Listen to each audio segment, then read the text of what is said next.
تمام دیکھنے اور سننے والوں کو یوٹیوب چینل ایزی ہیلتھ کی طرف سے خوش آمدید۔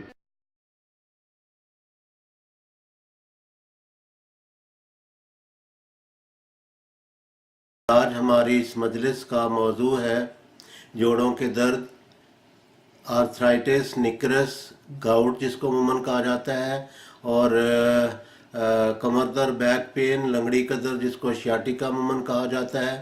ان کا پیٹنٹ ہربل علاج کیا ہے، یعنی جن کو مختلف دوا ساز ادارے تیار کرتے ہوں اور ان کو بنی بنائی شکل میں اصلی اجزاء کے ساتھ خریدا جا سکتا ہو، کیونکہ آج کے اس مصروف دور میں ہر شخص کے پاس یعنی اتنی مصروفیت ہے کہ اس کو خود گھر پہ جو خالص اجزاء، خالص ادویات لا کے خود تیار کرنا بہت بڑا مسئلہ ہے۔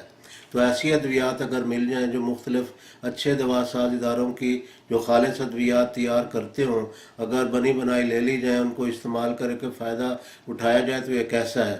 تو اس سلسلے میں گزارش یہ ہے کہ بہت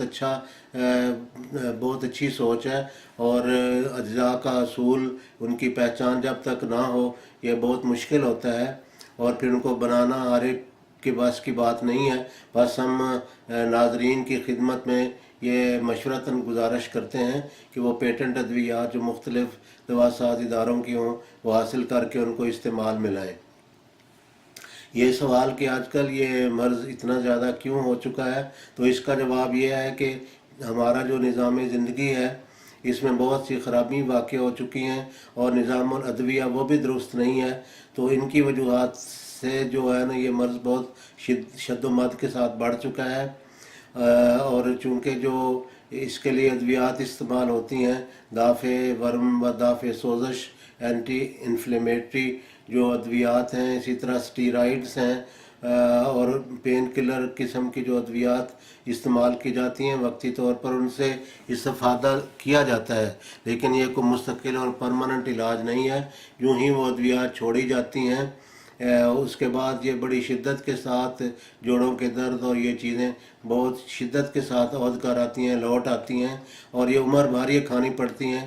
اور پھر جو ان کے جو سائیڈ ایفیکٹس ہیں، مثلا ڈکلوفینک عموماً استعمال کی جاتی ہے، اس کے آپ انٹرنیٹ پہ جو نقصانات ہیں ملاحظہ فرمائیں، انتہائی بھیانک قسم کے ان کے نقصانات ہیں۔ اسی طرح اور جو بہت ساری ادویات ہیں ان کے ان سے بھی زیادہ خطرناک نتائج ہیں، سائیڈ ایفیکٹس ہیں، بعد اثرات ہیں۔ بس ناظرین کی خدمت میں گزارش ہے کہ وہ دوسرے علاجوں کو چھوڑ کر ایلوپیتھک علاج کی بجائے ان بے ضرر جو جڑی بوٹیوں کا علاج ہے اس سے استفادہ کریں۔ اور پھر یہاں ایک یہ سوال بھی ہے کہ کیا اس علاج کے دوران جو پیٹنٹ ہربل ادویات کا ہے وہ ایلوپیتھک ادویات استعمال ہو سکتی ہیں یا نہیں۔ جب شدت مرض ہو، ایک مریض درد سے بے چین ہو، اس کو شدت سے درد ہو رہا ہو، تو ایسی حالت میں ایلوپیتھک ادویات سے وقتی طور پر سہارا لیا جا سکتا ہے۔ تو جب مرض یا جو شدت کا درد ہے وہ کنٹرول ہو جائے تو ان ہربل ادویات سے جو مرض کا جو استئصال یا اس کو جڑ سے اکھاڑنے کا عمل ہے وہ شروع کیا جانا چاہیے۔ تو اب ہم اصل موضوع کی طرف آتے ہیں کہ وہ ادویات کون سی ہیں۔ ان ہربل ادویات میں جیسا کہ ہم پہلے کہہ چکے ہیں کہ اچھے اور قابل اعتماد دوا ساز اداروں کی ادویات کی طرف رجوع کرنا چاہیے۔ اس میں سب سے پہلا ہے جو نمبر وہ معجون سرنجاں کا ہے، معجون سرنجاں شیریں۔ تو اس کی مقدار خوراک 6 گرام یعنی تقریباً 1.25 چمچ ہے۔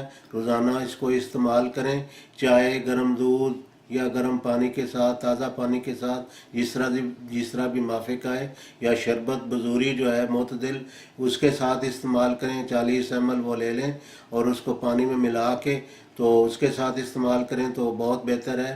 اسی طرح ہب سرنجاں ایک دوائی ہے، وہ کسی اچھے دواخانے کے تیار کردہ وہ لے لیں۔ تو اس کی مقدار خوراک 6 گرام ہے۔ ناظرین یہ سوچیں گے کہ شاید 6 گرام کی مقدار بہت زیادہ ہوگی، لیکن 6 گرام لینے سے چند ایک اسہال کھل کے ہوں گے اور مادہ فاسد اچھی طرح خارج ہوگا۔ جب ریائی مادہ خارج ہوگا تو اسی سے دراصل صحیح فائدہ ہوگا۔ 2 ہفتے کے بعد یہ عمل کرتے رہیں، یعنی 6 گرام کے برابر، اس سے کم و بیش بھی کر سکتے ہیں۔ آرے کی طبیعت اور مزاج ہے تو یعنی اس سے چند ایک سال کھل کے ہونے چاہیے، چند ایک جلاب کھل کر آنے چاہیے تاکہ مواد فاسد خارج ہو۔ تو اس کے بعد عام روٹین میں 1 2 گولیاں 3 گولیاں اب سرنجاں کی استعمال کرتے رہیں تاکہ معمول کے مطابق اجابت بافراغت ہوتی رہے اور ریائی مادے اخراج پذیر ہوتے رہیں۔ یا پھر اگر اب سرنجاں کی بجائے اگر اب یارج استعمال کرنا چاہیں، وہ بھی بہت اچھی دوا ہے مواد فاسد کے اخراج کے لیے، اس کو استعمال کریں اور اس کی مقدار خوراک بھی 6 سے 8 گرام تک ہے، اس سے بھی اسہال کھل کے ہوں گے اور مادہ فاسد خارج ہوگا۔